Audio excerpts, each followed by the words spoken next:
Okay, everyone, Kelly here. I'm going to go through a PowerPoint presentation about the changing nature of leadership. And we're going to take a closer look at the foundations of leadership and of followership. So here we go.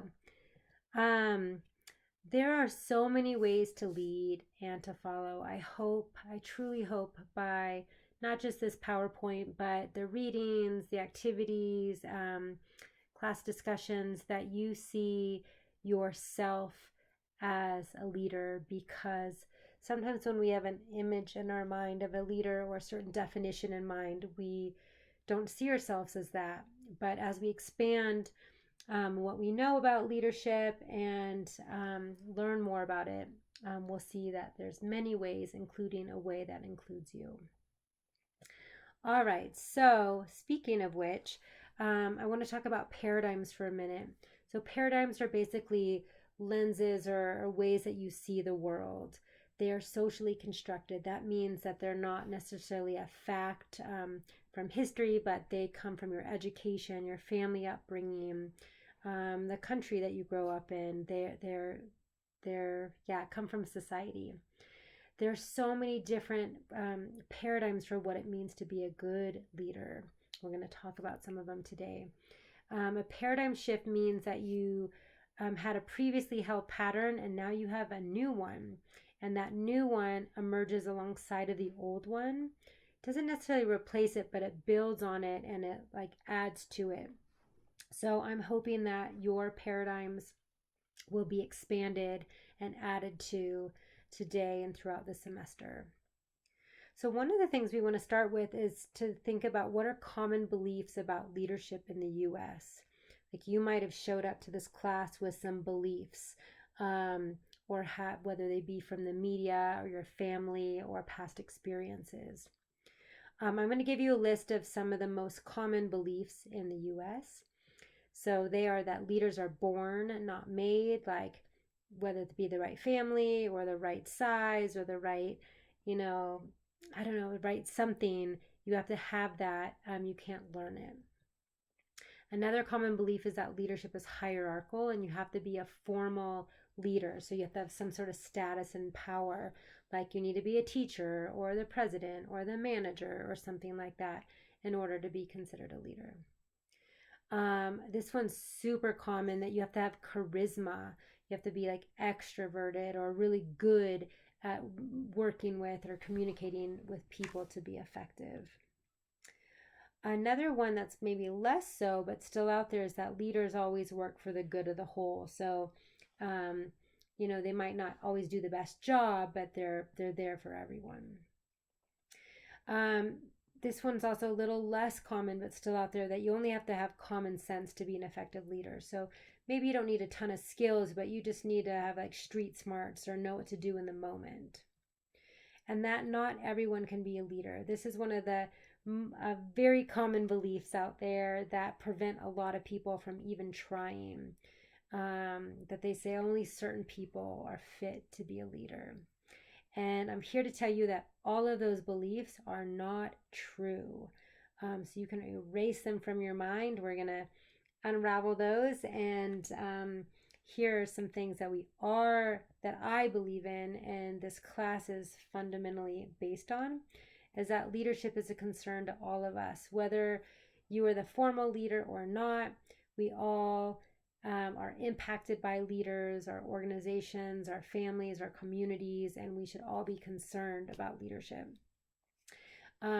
Leadership is viewed and valued differently by various disciplines and cultures. So, business, education are really different. Whether you're here in the US or whether you're abroad, it's going to look a little different. So, we need to understand that. It has a little different coloring. Conventional views of leadership have changed. So, how we look at and experience leadership today, our expectations are different than they were 50 years ago, 200 years ago. Theories have evolved over time. Leadership can be exhibited in many ways and at all levels. I truly believe this. I see this. I practice this, that leadership can be shown and demonstrated and be effective by someone that is like the bottom of the totem pole all the way up to the top and to each way, side to side. Leaders, the active leadership, whether you have a formal position or not, can be exhibited.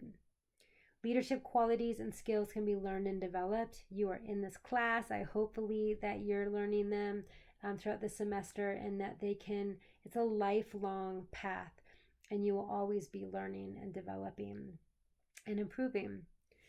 And then finally, that leadership committed to ethical action is needed to encourage change and social responsibility. This is a foundational principle that if we want to make our communities, our schools, our country, our world a better place, that ethics need to be a part of the equation. Morals, values. We can differ on what those look like, but they need to be in action. So those are the foundational principles that we are working with. So you might be still thinking like, well, is there like a list, like a 1 through 10 list of things that I can do and be a good leader? I am not going to give you that list because as we said here, that leadership is viewed and valued differently. If you're going to be a police officer or a stay-at-home parent or a business owner or a politician, your list is going to be different. But I can tell you that there were some universal traits that were identified in a study some time ago that found that there were some universally, that different people universally said that were desirable traits of leaders. And there were also a list of undesirable traits in leaders. So you can look at those for a moment and think about whether you have some of those or don't have some of those, or you've been in relationships with leaders that have those skills, and maybe you have your own traits that you would add to the desirable and undesirable list. Okay, so beyond that, there is context. So what is context? Context is the where does leadership happen? So size is a part of context. So you might be working with a small group of 8 to 10 people in a division or a club or small business. You also might be working in an organization with like 2,000 people or more, or a multinational group. So size is a factor with leadership. The setting is a factor. So in a corporation, it's high stakes. It's a lot of people. It's fast paced versus a classroom setting where you might have one teacher and 30 sixth graders. So the setting can really differ in the type of leadership that is provided. The goals can be different. So are you helping people grow and develop, like as a soccer team coach or in a classroom, or are you in a business where you are trying to make a certain profit, make a certain amount of widgets, things like that? What are your goals?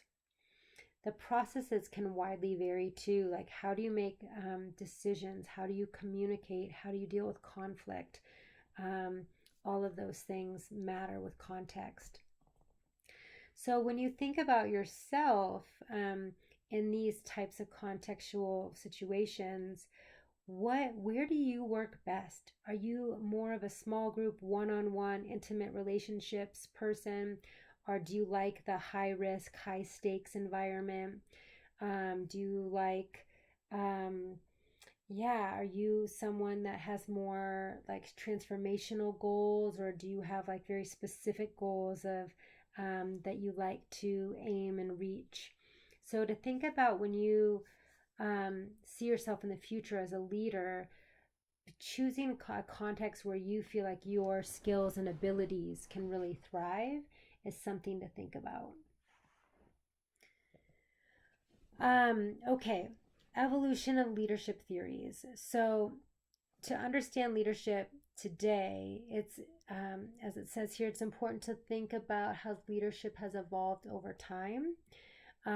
Leadership usually reflects the larger society as the norms and attitudes and understandings and the world have changed. So these go like great man was one of the earliest theories, and then came trait and skills and situational, all the way up to more transformational and servant leadership theories today, in the last, decades.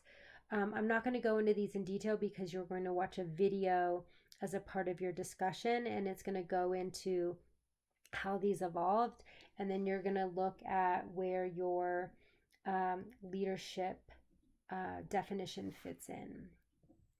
But I do want to focus on one theory, which is a current theory today. It's called the relational leadership. It's talked about in the book Exploring Leadership for college students who want to make a difference, because a lot of students identify with the relational leadership theory.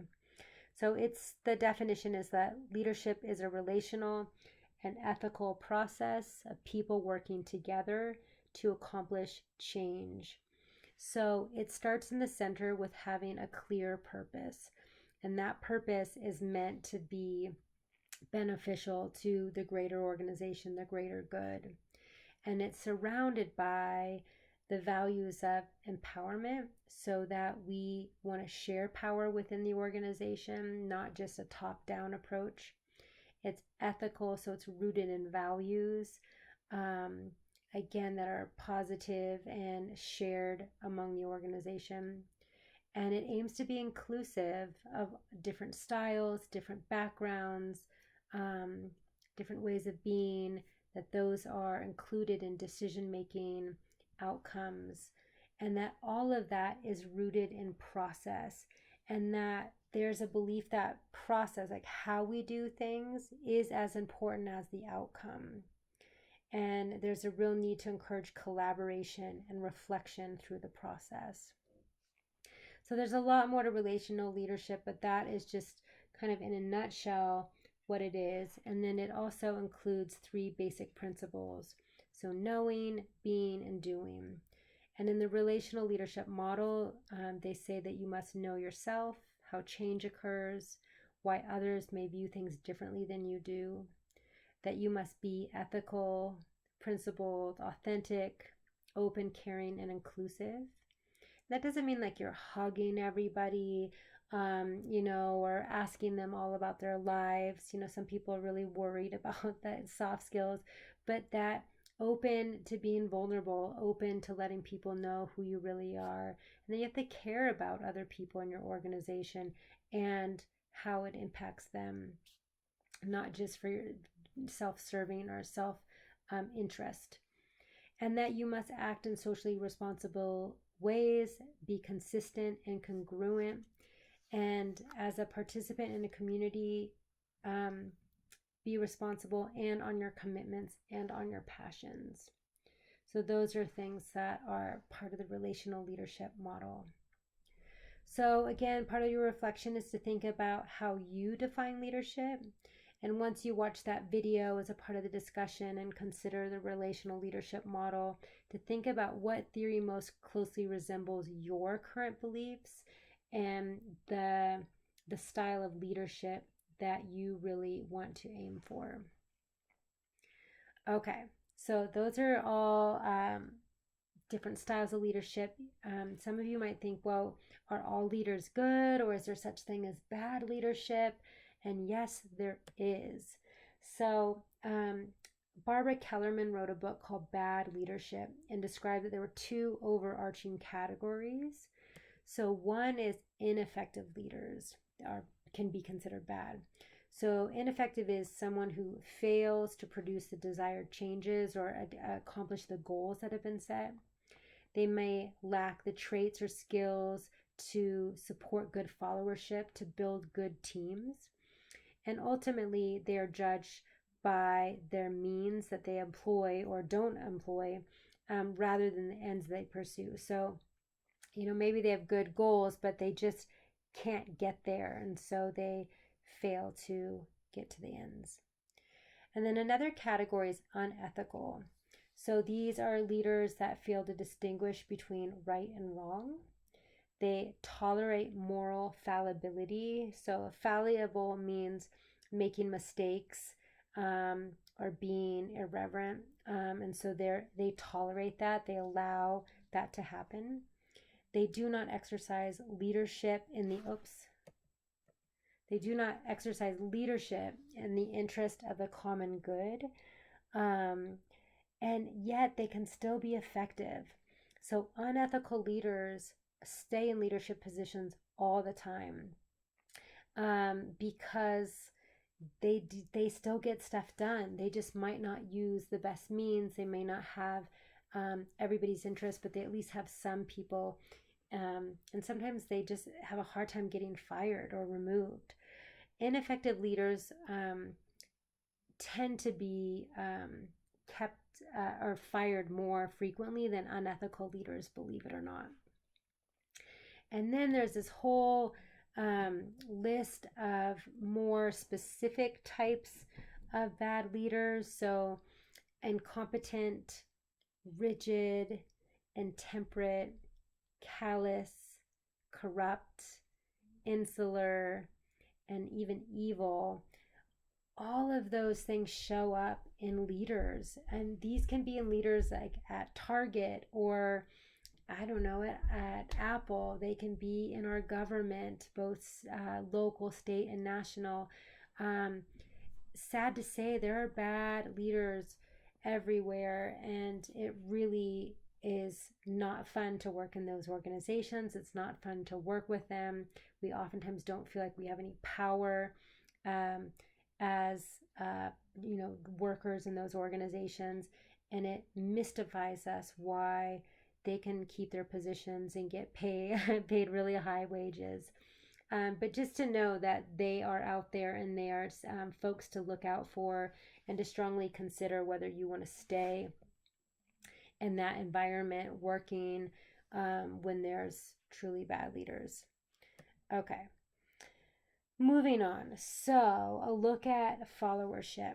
A lot of people really dismiss followers. They say, we don't want to be a follower, I want to be a leader. And I am here to tell you that being a good follower, being a good group member, is truly essential to effective organizations. Leadership is often over glorified, and there's no movement in an organization without followers or group members, participants. We really need strong team members, not just strong leaders. And it's also really important for leaders to demonstrate and model good followership. So, there are a couple basic follower types. So, you can see here there's a scale from low to high, where if the level of focus on relationships, and there's a level from low to high on the focus of performance. So, someone who doesn't have a high focus on relationships or a high focus on performance in an organization might be just considered a subordinate.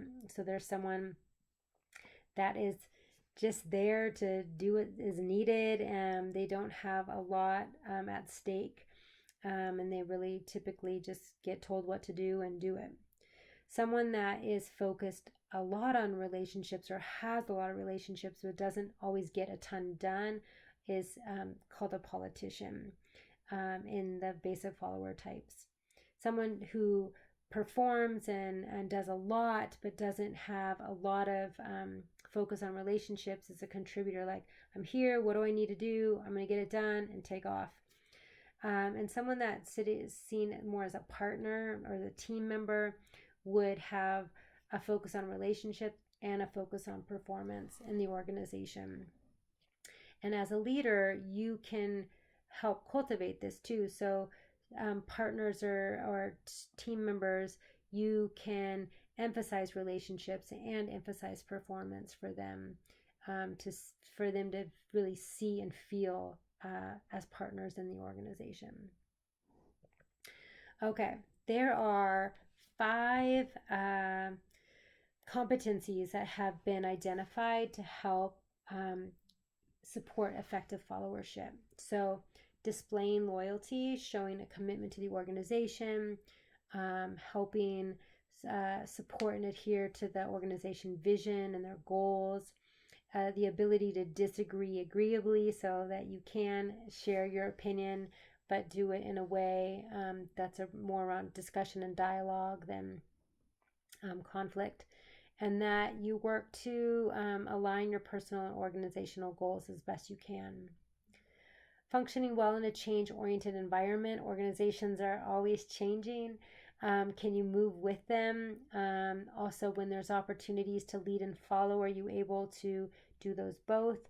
And then also, if you see the need for change, like a process or something's not going so well, are you able to serve as a change agent and speak up about that and help initiate change when there's an opportunity to do so?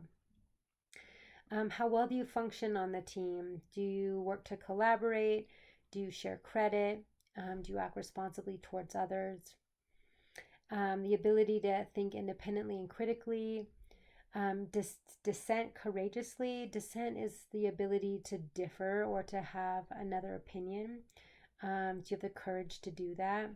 Do you take initiative when you see something that could be done? And also, do you practice self-management? That could be like emotional self-management in different ways with your opinions and actions. And then around integrity, are you trustworthy? Do you tell the truth? Do you keep high performance standards? And are you willing to not only make mistakes, but to admit them? So these are things that effective followers do in an organization. And yet that needs to be in a supportive environment. Sometimes you might be an effective follower naturally, but the organization's not set up to promote that. So it makes some of these things hard, even if they come naturally to you. So how can leaders promote good followership? They can foster loyalty. They can support others to succeed in a change-oriented environment. They can promote teamwork and collaboration. They can foster independence and critical thinking among the team. And they themselves consider integrity of paramount or important performance. Primary importance. So questions you can ask yourself to think about: does your organization or do the leaders in your organization promote these competencies? Asking yourself these questions. There's a lot there. I'm not going to read through all of them, but you can pause on this and think about if you're in a club or at a job or in a sports team or a youth group, to check in about how well is your organization promoting a sense of good followership. And lastly, to think about followership more deeply, where in your life are there opportunities to follow more intentionally? Is this in your family? Is this in your workplace? Is this in a club or organization that you're a part of?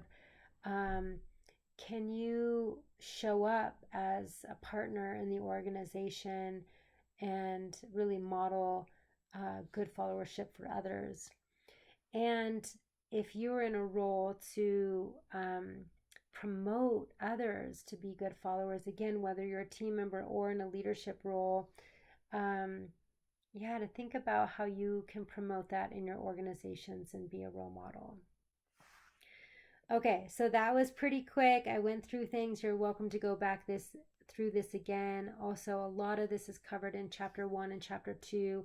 I hope that you will read those chapters and dig into this material more deeply, and definitely follow up if you have questions. All right, take care.